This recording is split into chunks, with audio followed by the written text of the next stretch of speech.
This is Alec Debogorski, and you are listening to TNCRadio.live.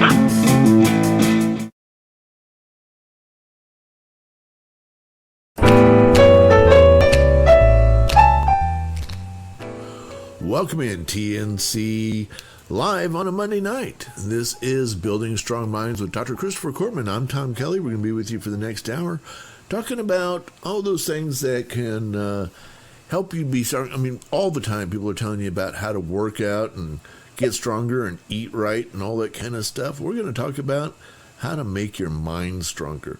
Dr. Chris, how are you doing this evening? Well, I was just thinking it's kind of a rough beginning. I didn't trim my beard for this show. It's looking a little scraggly. And not only that, but I was in traffic today, and I accidentally cut off a truck driver, of all people. And that's never a good omen when you're doing a show for truckers. So I looked in the rearview mirror, and I saw the guy had thrown his hands up in the air, like, "What are you doing cutting me off?" And all I could do was wave to him and try to give him the numbers for the show tonight. But I don't know how he responded to that. Well, if you're down, other than that, I'm okay. Yeah, if you're down in Florida and somebody cut you off today, he's sorry. I don't know where the guy came from. He was just not there, and then he was. Yeah. So I was truly sorry, and I waved to apologize, but I'm sure that didn't make all of his anxiety go away. Probably not. To mention his resentment. Probably not. But that's okay. He survived it, and you're both here, so that's a good thing. Well, Tom, I was doing that. It seemed accidental, but I was doing that because I needed material for the show. Because Tonight we're talking about ego boundaries, and with ego boundaries, how a person behaves is all about them. So, you could be in traffic and cut off 5 different people, and 5 people will respond possibly in 5 different ways according to who they are. So this guy was fine, in my opinion. He was not a lunatic. He didn't try to chase me down, curse me out, run me off the road or any of that. He just kind of threw his hands up and like, "What are you doing?" And, so what's my point? My point is how people respond in any given situation is about them, even if I am the stimulus as I was today. So I hate to use that guy as, example for the show, but that's all it was. I was just trying to get some good information. Okay, well, good. So it was research purely. Research. There you go. Yeah, got it. And what would the guy used to? Yeah, that's the ticket. Yeah, that's the ticket. Research. Yeah, research. Yeah. Well, we were talking a little bit off the air before we got started here about football, and yes. And tonight we've got Tom Brady going against Prescott and the Dallas Cowboys, and from my perspective, whether who wins or who loses, I just want to see a really good football game. But you feel differently about it. I do. I don't care if it's a good football game. It doesn't matter to me who wins. I just want Dallas to lose. Right. So. Right. Yeah. So yeah, and that makes absolutely no sense whatsoever. But that's. But it's funny how I remember as a kid, as a young kid, at one point, my father was frustrated enough that he took off his shoe and threw it across the room when his team lost. You know what? I don't find that the least bit puzzling or upsetting, because that's not only a statement about your father. I have done stupid things like that myself. When the word is short for fanatic. Right. some of us are just big enough fans that we behave like morons when we're watching our teams lose. I'm guilty that way too. I can be rational and helpful and very much in control of my behavior. 9 straight hours of therapy. Then my team's on TV and I'm yelling, "What were you thinking? He was wide open. Like, how did you drop that?" So part of being, you know what this is about, and you know this, and I know every listener knows this. When you become a fan, you attach yourself to your team, and they are now representing you out there. They're representing me. When I don't care, when I have no investment, if I'm just watching some people on TV play golf or tennis or something, and I don't know who they are, and I don't have any attachment, then it's like, wow, these are good players, or boy, they're playing well, but there's no emotional surge because there's no investment. And so the investment comes lots of times from just being attached and identifying with that team. And by the way, I have read some research that says if you want your woman to be more involved in your sporting event, start introducing her to some of the personalities on the team. She's much more likely to like the team if she knows somebody on the team and likes someone on the team. That's the best we could do if we have partners who could care less about sports. Well, I guess that kind of makes sense. Yeah, I think so. But, heading back into the eighth truth where we were last time, we were talking about ego boundaries and how everything another person says, thinks, feels, does is about them. And I'm just a stimulus to other people. And therefore, I have to be very careful in how much power I give over to other people to determine my worth or well-being. If there's one thing I've heard a lot of in my office over the years, it's been stories of people recalling being bullied by someone along the way, and or even hearing something from a parent or a teacher or a grandparent, a guidance counselor, where somebody was just devastated by the opinion or the behavior of someone else.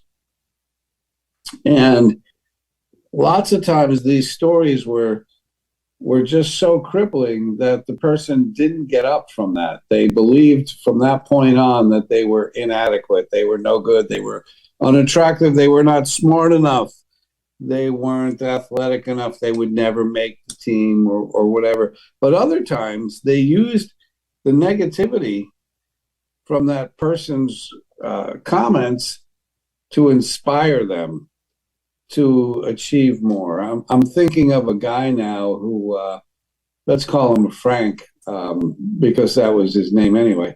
But let's say that Frank was told in high school that he really should consider a job that didn't require a lot of smarts, because according to the guidance counselor, Frank didn't have what it took to go to college or anything. He might as well find something where he wouldn't need to use his brain. And Frank heard that from his guidance counselor, and he subsequently scored 3 college degrees and became an architect and became a professor where he was teaching architecture in colleges. And had he listened, had he taken the opinion of this professional guy, this guy was a guidance counselor by trade, had he taken that, Frank's life would have crashed and burned in some other way, or at the very least, he would not have achieved what he did.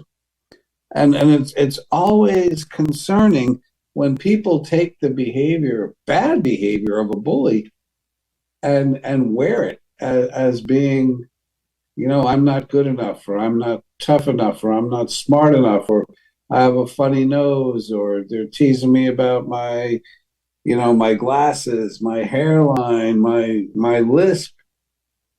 Boy, we were merciless when I was a boy on treating a guy who probably was homosexual and behaved in an effeminate way. And I think back and I'm ashamed of my behavior because I was a part of it and I didn't know better.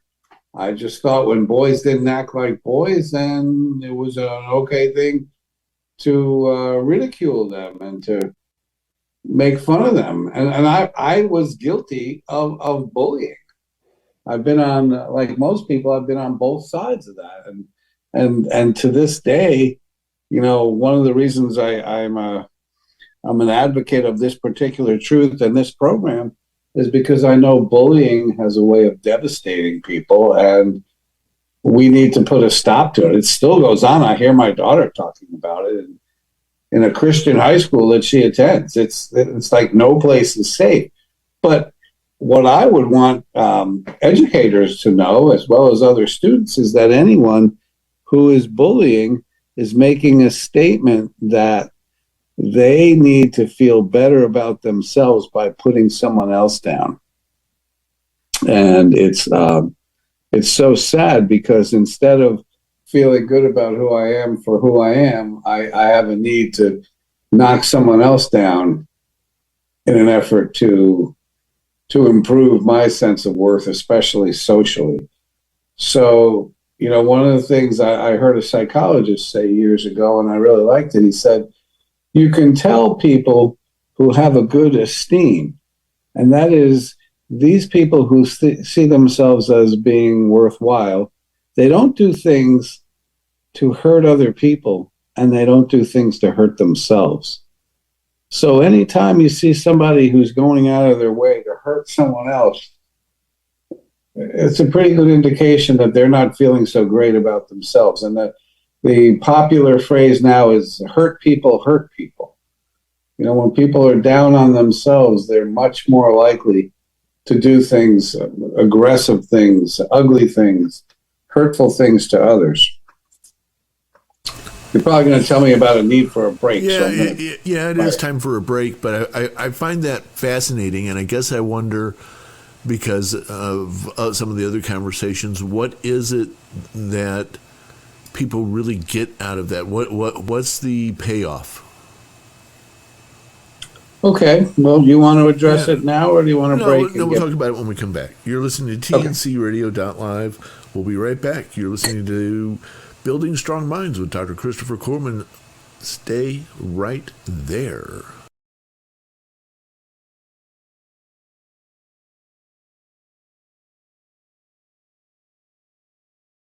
This blog is brought to you by the Truckers Network at app.thetruckersnetwork.net. Team driving with your spouse, is it for you? Trucking's an exciting career with many opportunities. Although there are many benefits to being a truck driver, such as freedom on the open road and seeing new places, there's still negative sides like loneliness and boredom.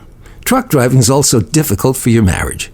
Being away from your spouse for days or weeks at a time makes it challenging to have a happy and healthy marriage. Thankfully, truck drivers have the option to team drive with their spouse.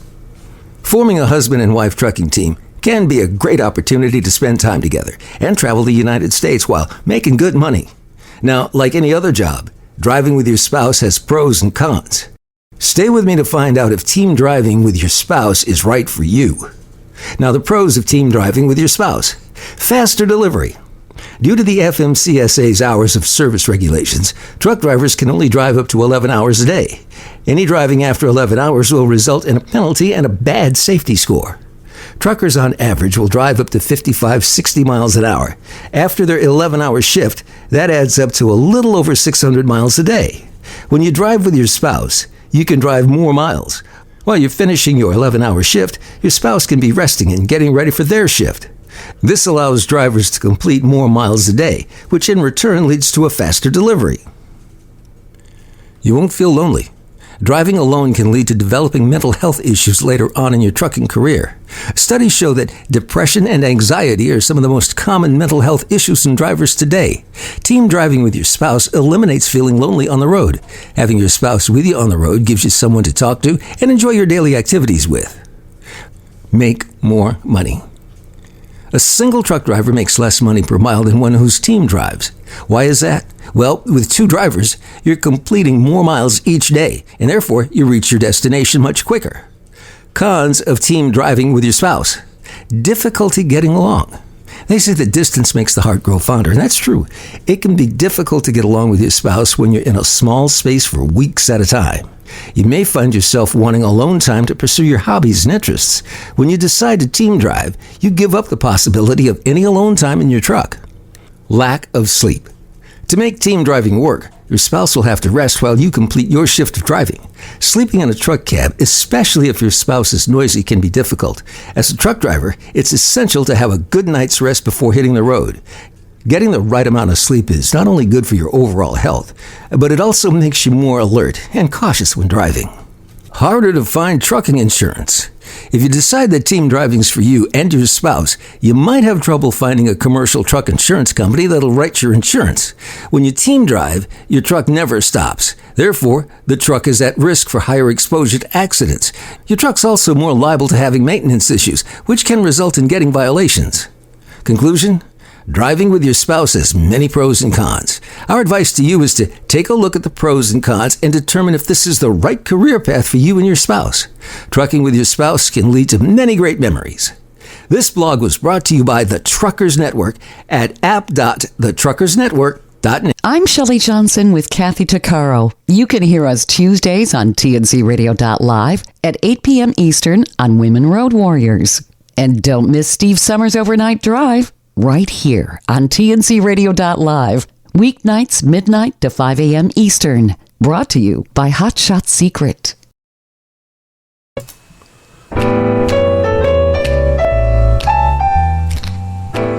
Welcome back in TNCRadio.live. This is Building Strong Minds with Dr. Christopher Corbin. So, Dr. Corbin, right before we took our break there, I was curious. What was on my mind is this. We established several weeks ago that people do what they do because they get some kind of payoff. They get something out of it.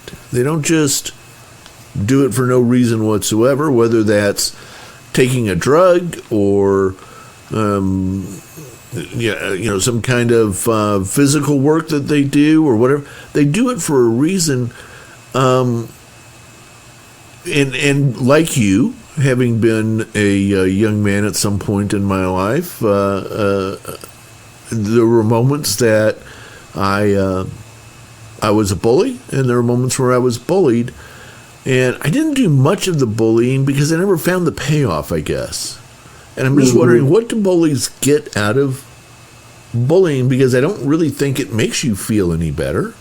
Or maybe it does for some people and it just isn't for me. I don't know. What's the payoff for bullying behavior? Well, the first thing you can't see because this is radio is that I am just beaming and grinning from ear to ear because you were quoting the third truth. Here we're already up to the eighth truth, and you're quoting the third truth, which is all behavior is purposeful and goal-oriented, and there's a payoff or we wouldn't do what we do. So I want to applaud you on being an excellent student, Tom, and say you're so right. There's a payoff for bullying. And I'm going to first answer that by telling you something I saw on television recently. I don't watch a lot of TV outside of football and an occasional movie, but I saw in the middle of some show when I turned the channel of two very famous people rapping, and what they were rapping is rhyming insults that they call roasts. They were roasting the other person and saying some things about the other person's career and popularity and divorces and whatever they could, and just putting it in a clever little rhyme. And then the other one would take the mic and come back and do something. And it was much to the delight of the audience. It was exploding with laughter. And I'm thinking, really? We're condoning this kind of thing? Because, you know, maybe you're a superstar musician, and maybe you're a little more immune, but most of us are not. Most of us, if we get roasted like that, and that's what they call it, even on a, you know, even in grade school, middle school, high school, they call it roasting each other. And they have these clever comebacks, and the payoff is I defeated that person, or I made everybody else laugh at this kid's expense. Man, you should have heard it. I said this, and you know, everybody just started laughing. I nailed him. I was like, yeah, that's you were empowered by defeating them. I mean, I guess, you know, we were talking football. You see the same thing in the NFL, except they have rules against taunting.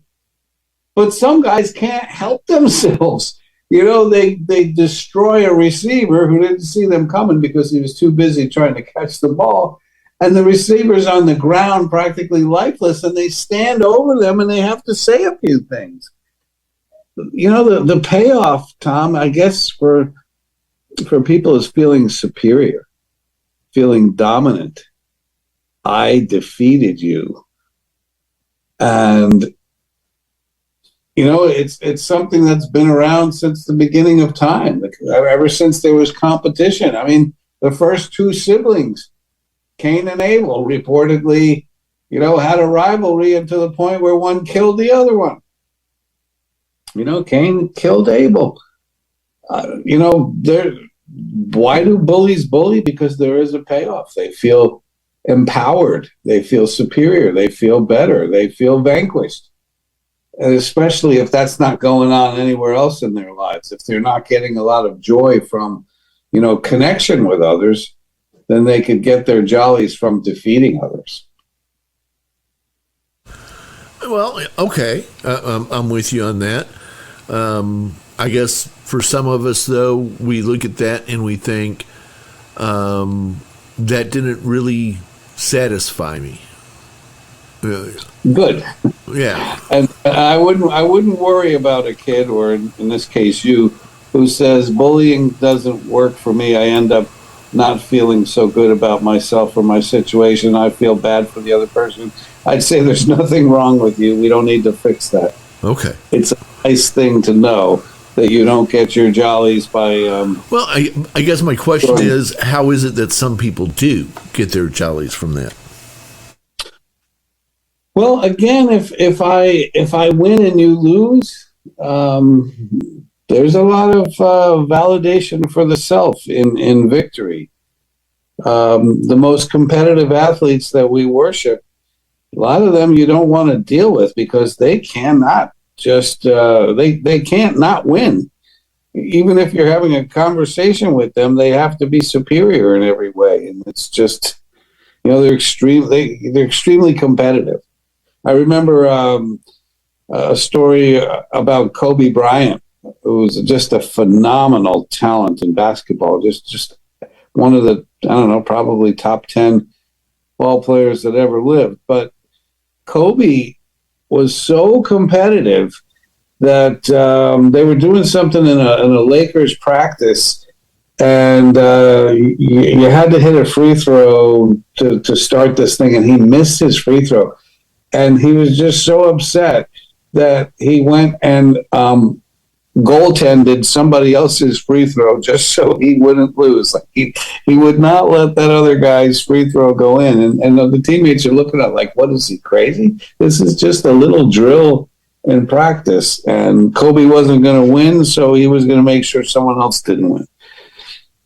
You know, so some of us are much more driven personality-wise to defeat others, to win, to compete, to destroy, to conquer. Other people are much more inclined to want to get along with others. Their victory comes more from connection than conquest. And you could probably take a moment and figure out who you are along those scales. Yeah, no, I get it. Okay. So, well, I guess I'm kind of taking you off a little bit from where we are here, but so let's circle back around to the eighth truth. Yeah, so in the eighth truth, it's so liberating when you really understand this truth that no matter what anyone else says or does, you realize that's about them. And it doesn't bother me unless I endorse it. Like, you could say the most terrible things to me and about me, and it's only a problem for me if I endorse it. And I start to consider, hey, do you think that's true? Maybe he's right. Or maybe I say, wow, I need to make him see this differently, instead of saying, he's entitled to his opinion and I'm entitled to not agree. I don't have to agree with that. And I last week we were talking near the end. Well, how do you know what's yours? When should you own something? And one of the things that I wrote in the original book in this chapter was, if you keep hearing the same comments over and over again, there's probably something to that. If people say, you have beautiful hair, or what a great smile, you don't have to say, oh, come on, it looks like a rat's nest. Or, you could actually say, I've heard that from a number of people. Thank you so much. It feels good. Or if people say you interrupt all the time. Or I remember when I was dating an ex, I said, I feel like I have to walk on eggshells around you. And she said, yeah, I've heard that before. That should have been our last date, but we won't go there. Anyway, the point is, when you get the same feedback again and again, my co-author, Dr. Harold Shinitzky, got a story from somewhere, but he said, if someone says, you look like a horse, you can laugh. If a second person says you look like a horse, you could say, oh, that's a coincidence. When the third person says you look like a horse, it's time to buy a saddle. And this is because you get the same feedback again and again. There's probably something to that. If you ever watch back in the day, the American Idol show, there'd be like 3 judges, and somebody would sing, and you wanted to put your hands over your ears, and all 3 judges would say no, and the person was shocked and offended. And it's like, man, don't call your lawyer, call your voice coach. Right. If all 3 of these judges say no go, maybe it's your voice, maybe it's your singing, maybe it's not that they don't get how terrific you are. In other words, we are to take our feedback seriously, but then we have to decipher what belongs to us. You are graciously playing my mental health minutes on your program. I appreciate that. And they're on TikTok. And, we released one yesterday, and there's just a whole slew of likes and wonderful comments, and people couldn't be nicer or more appreciative or more affirming. But there's always one or two from out in left field where you just go, what? Yeah. And if I want to, I can feel really bad about. But no, I always know it's a statement about the person who's commenting, and that's all it is. Now, if 750 people say we loved it, then it may also be a statement about the quality of the work. There might have been a legitimate point or a good story that appealed to people, But bottom line being, listen to the feedback that you get from other people, and then determine what part of this really belongs to me. So let me give you a little feedback in that it's break time.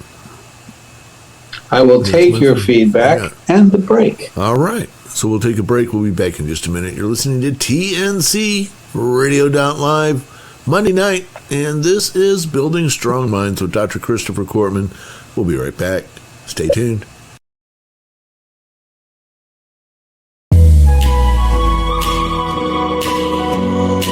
Hi, I'm Dr. Christopher Cortman, and now for the Mental Health Minute.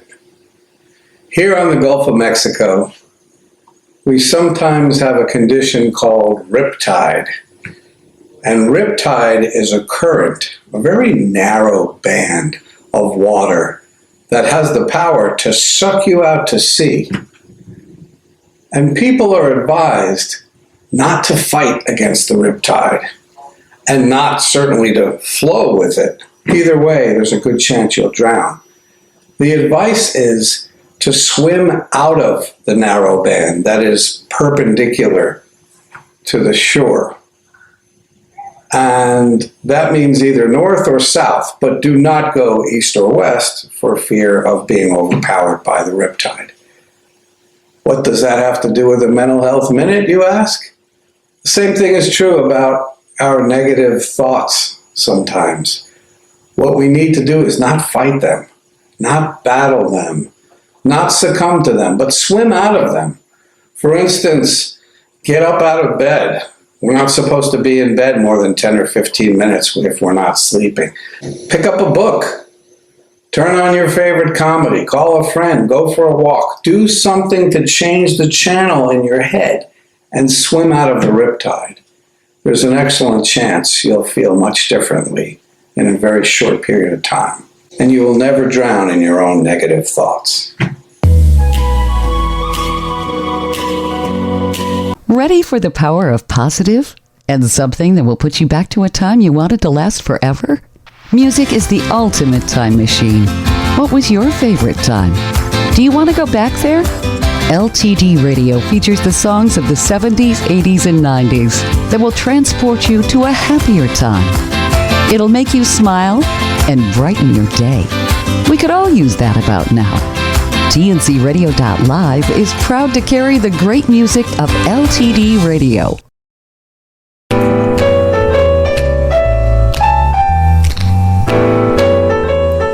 Hey, welcome back in TNCRadio.live. This is Building Strong Minds with Dr. Christopher Cortman. All right, Dr. Chris, we're working through truth number 8 in the social black belt. Let you pick it back up. Yeah, there. I want to tell a true story that has become a favorite. In fact, of all the videos that I've ever done, this one was by far the most viewed. And it entertained me that so many people wanted to hear this particular message. And it's all about this 8th truth. But this one, this is a true story of a woman, middle-aged woman in my office, and she's talking about her weekly phone calls to her mother. Every Sunday she would call her mother, and she said, you know, most times I hang up in tears because my mother is just so critical of my life. And one of the things I wanted her to understand is that this was, of course, about her mother. It's her mother's style. It's her mother's behavior. And what's behind it is that her mother cares about her and wants her to be, you know, perfect in every way. That's my baby girl, and I want her to be perfect. But, you know, I said, let's try some. The first thing I said is, you're not going to ever not call your mother, are you? The double negative. She goes, no, I'm always going to call my mother. So I already knew that, you know, we could try boundaries like that, but that wasn't going to work. So I said, let's try this. I said, before you call your mom this week, I want you to write down 10 things that she's likely to say in your conversation. And whenever you get one right, instead of, you know, getting upset or defending or whatever, just check it off and let's see how you do. She said, I'm going to do that. I'm going to try it. So the next week, she comes in for her session, and I literally did not even get to sit down yet. And she goes, I got 8 out of 10. I got 8 out of 10. I got it. I said, what are you talking about? Sit down. Calm down. What are you talking about? She was so excited because she nailed 8 of the 10 things that she thought her mother might say. And why was this an important exercise? Because instead of it ripping her to shreds, she realized in this that this is my mother's style. This is what my mother does. And I could actually forecast it. I could actually empower myself by saying, what did I expect Mom to say? And this leads to the beautiful phrase that I want everyone to hear right now and take home with you, which is Mom will be Mom. Jen will be Jen.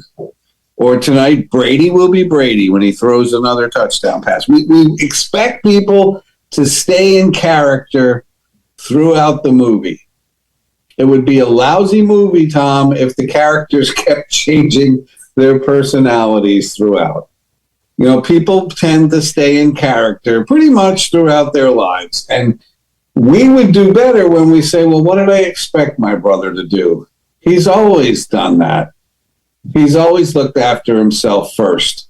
Or, of course, she surprised me with a cake. She's the sweetest person I know. She's always thinking in terms of, how can I make somebody else happy? People stay in character, and it really helps to have that little phrase. You know, Bill will be Bill, and Jessica will be Jessica, and I have to keep reminding myself that's who they are, and that's what they're likely to do. And to stay with this point, because I really want to empower people with this, as long as we're thinking of our lives as a movie, which I really like to do, I like that analogy, you are the director and you are the author of much of this movie. And you also get to decide who gets to play prominent roles in your movie. Who gets the big parts in your movie? You know, Tom, when I was a kid, I had siblings and parents and neighbors and teachers and classmates like anyone else. And I didn't select very much who was in my movie. That was all handed to me. You know, these are your siblings, these are your parents, these are the neighbors and so forth. But I realized as I got older, I could start to choose who I wanted to play more prominent roles in my movie and who I wanted to give much smaller cameo appearances, see you on Thanksgiving type appearances. And people certainly got smaller parts as I learned who they were. And other people, you know, much bigger roles. And to this day, I'll tell you, if I meet an awesome person, I try to drag them into my movie. I'll say, you know, I would love to work more with you. Or, you know, hey, let's go to lunch. Hey, would you serve on my social black belt board?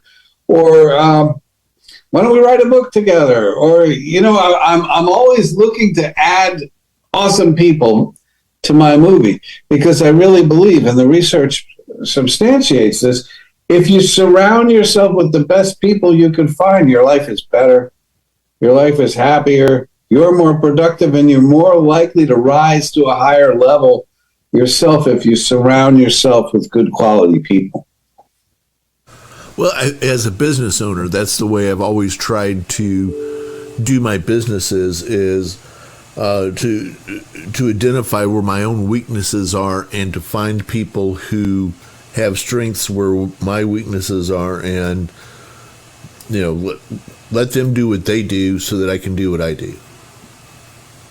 Exactly. Yeah, in fact, you know, you talk about business. I realized early on in my world that my business was better if I stayed in my lane and performed as a psychologist and let other people do the administrative things. It would make sense to hire someone and do those things and use my hours where I was trained clinically.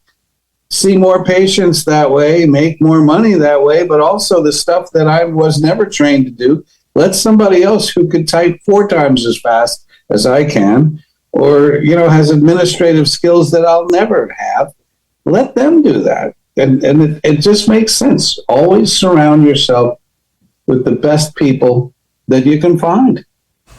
Absolutely. Or marry somebody who can do all that. And I have. Finally, I have. Okay, yeah. Sorry, I couldn't pass that one up. It was too easy. All right. Well, I tell you what. We went over earlier, so I'm going to go ahead and take the break right now, and then we've got plenty of time when we come back. When we come back, the first thing I'm going to ask you about is how people can find out more about you, so in your books and so forth. So we'll talk about that when we first come back, and then, believe it or not, the hour's flown by, then we're going to have to start wrapping things up. You're listening to TNC Radio.live. This is Building Strong Minds with Dr. Christopher Cortman. Don't touch that dial.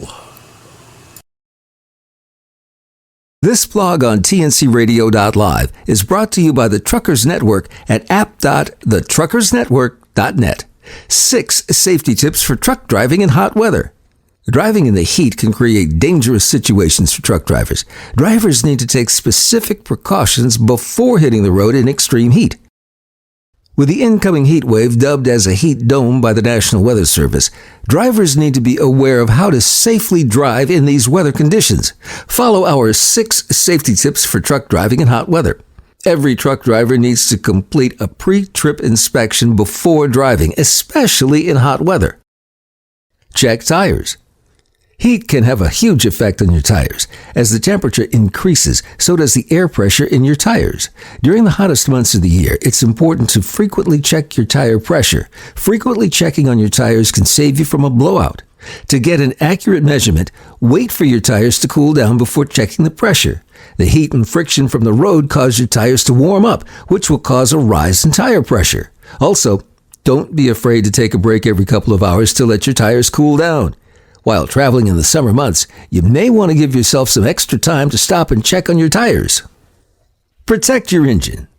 Not only should you protect yourself from the heat this summer, but you should also protect your engine. One way to keep your engine from overheating is to frequently check the engine oil. The oil keeps the engine cool and keeps the parts running smoothly. Engine coolant is just as important as engine oil. Coolant helps prevent the engine from overheating in extremely hot temperatures. Keep an eye on the coolant temperature gauge while driving. If the gauge goes above the safe temperature, pull over and see what's going on. Failing to assess the situation could lead to engine failure. Also, make sure to check for leaks in the hoses. A cracked hose could lead to engine failure. Tips to protect yourself from hot weather. It's just as important to protect yourself during extremely hot weather. Follow these steps to keep yourself cool and safe during these hot months. Stock up on water. As the temperature increases, you need to increase your water intake. Make sure to always have water in your truck. You never know when you might get stuck in traffic or break down on the side of the road. Wear sunscreen. Many truck drivers forget this step. Even when you're in your truck, you're still exposed to the harmful UVA rays from the sun. Make sure to put sunscreen on before hitting the road. Wear light-colored clothes. Light-colored clothing reflects light, and dark-colored clothing absorbs it. Wearing light-colored, loose-fitting clothes helps you stay cooler and more comfortable on the road. And be sure to check out our blog, 6 Safety Tips for Truck Driving While Driving in the Rain. This blog on TNCRadio.live was brought to you by the Truckers Network at app.thetruckersnetwork.net. Join Shelley Johnson and Kathy Tuccaro every Tuesday at 7 p.m. Central Time for Women Road Warriors on your driver navigation station, TNCRadio.live. Welcome back in TNCRadio.live. This is Building Strong Minds with Dr. Christopher Cortman. I'm Tom Kelly. We're happy to be with you here this evening talking about the social black belt. We're working on the 8th truth. But before we jump back into that, Dr. Chris, how can people find out more about you and your books and all that kind of good stuff? Funny you should ask. srqshrink.com is a way to find me, and all the books are available on Amazon. You can always get in touch with me by calling the office. I return calls. I say hello to people I've never met.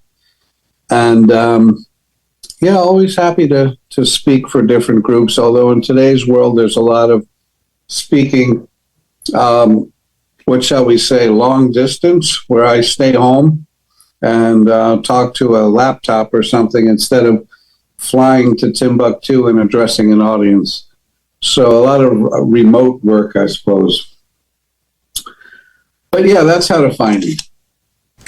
Good. And as we mentioned before in the past, if they want to, they can get your books as audio books or bring them in as Kindle or whatever. You're not just on paperback or whatever. There's different ways. And I know a lot of drivers like to use the Kindle to read, or they want to listen to it while they're driving. And the audio books are all available for all of your books. Is that correct? I think so, yes. Yeah, I think so too. So. Yeah. Also, a lot of times people tune in here and they're in a rough place. They're in a really rough place. And so I just want to remind people that across America we have a new crisis lifeline. And this replaces runs along with, but in general replaces the crisis hotlines that were there before that were hard to remember. 988 is your crisis hotline. And wherever you happen to be, they're going to connect you with local resources. So if you're on the road, say you're driving through Cincinnati, they'll connect you with Cincinnati resources. But they can help you connect back in with the resources from your hometown. And they're willing to talk to you about anything, really about anything. So if there's something that, let's say you're struggling with gambling, let's say you're struggling with just deep depression or loneliness or whatever, this is a great place to start. And especially if you're a vet, this is also where vets can come in and they say right up front, if you're a vet, hey, press this button. We've got vets who have been where you are, and they want to help you out. So you're not alone. And if you find yourself in a moment of crisis, or maybe tonight you're just thinking, I just can't go on with the way life is right now, and I need some help, and I need it right now, 988 is a great place to start. So I just want to recommend that to anybody who maybe is suffering and struggling a little bit this evening. Good stuff. So, Good stuff. With that said, we got a little over five minutes here. Where do you want to go with the next part of the Eighth Truth? Hundreds of years ago, an Italian poet who shall be made nameless for tonight, because I don't know his name, but he wrote something that I will never forget, and I've always loved it. He said, if 1,000 people know me, then I'm 1,000 different people. Why do I like that so much? Because it's a statement that I am different to 1,000 different people because they all perceive me through their own minds. Who I really am, I don't know, but all these people will see me through their specific lens.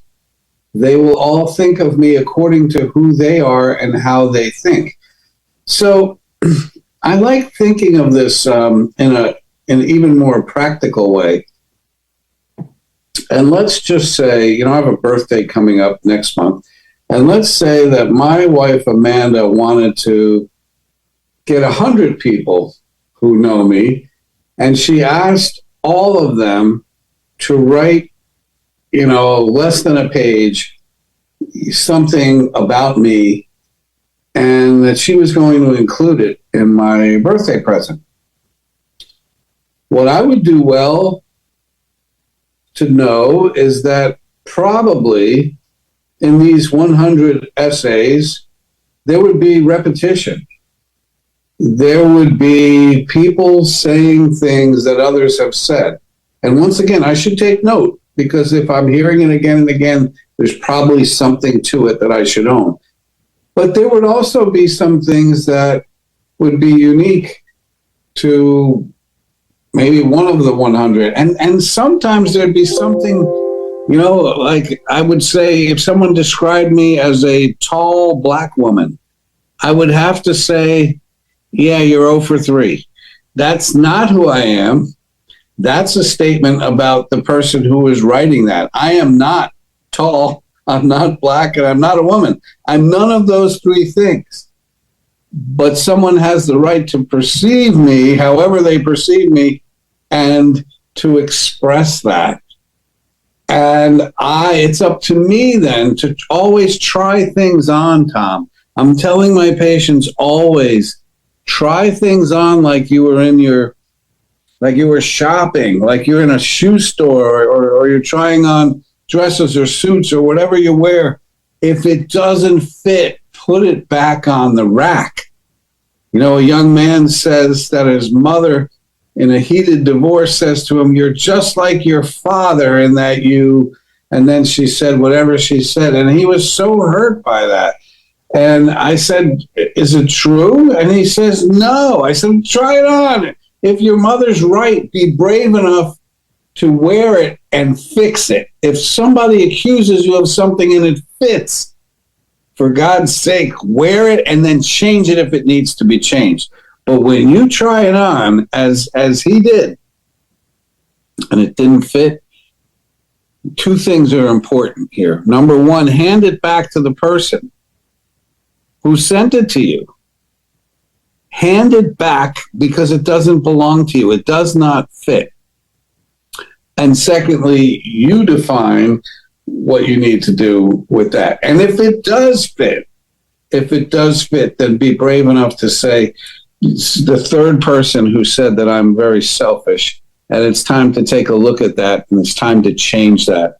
I'm embarrassed to hear that people keep describing me as selfish. I need to address that. And that's what I want people to understand. There is a popular song that I used to really enjoy. It was one of those closet songs that I didn't want to admit to anyone that I really enjoyed it. It's a Taylor Swift song called "Shake It Off." And in the song, she nails the 8th truth. She's like, cheaters going to cheat, cheat, cheat. Haters are going to hate, hate, hate. I'm just going to shake it off. If it doesn't fit, if the accusation doesn't fit, if someone says to me something that I don't own, it's not mine, I can shake it off. I don't have to wear it. I don't have to be damaged by it, because the words only have power when I endorse them.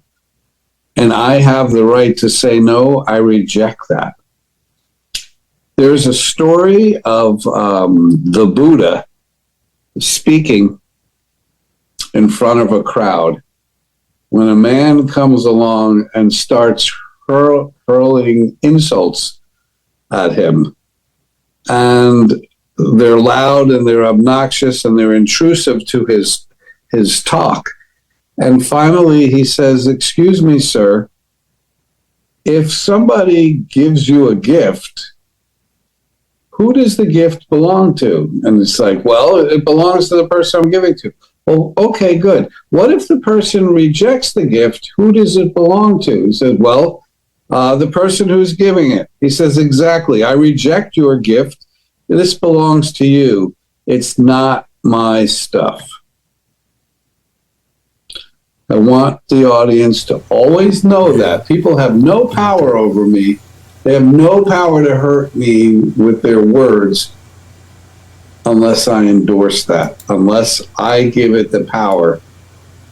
And lots of times I want people to understand that what they're really doing is trying to hurt you, so they'll think of the most ugly thing they can think of to try to destroy you. And they'll even admit to that later. You could be wounded for a long time and say, "Why did you say that?" And they said, "I was just thinking of the meanest thing I could say because I wanted to hurt you because I was hurting." I always want someone to understand the other person's behavior is purposeful. There's a reason they're saying it, and it may have nothing at all to do with you. It may not be your stuff at all. So I'll leave you with that, Mr. Tom, and wish you a good evening, and then go watch my Bucks. And so, again, let's be clear for everybody. You're pulling for the Cowboys? I'm pulling for the Tampa Bay Buccaneers, even though their play has nothing to do with me. All right. And do not reflect on me whatsoever. All but right. I'm invested. All right. And you're not going to throw your shoes across the room or any of that kind of stuff. So I have Bucks slippers I'll throw at the TV. there you go. That'll work.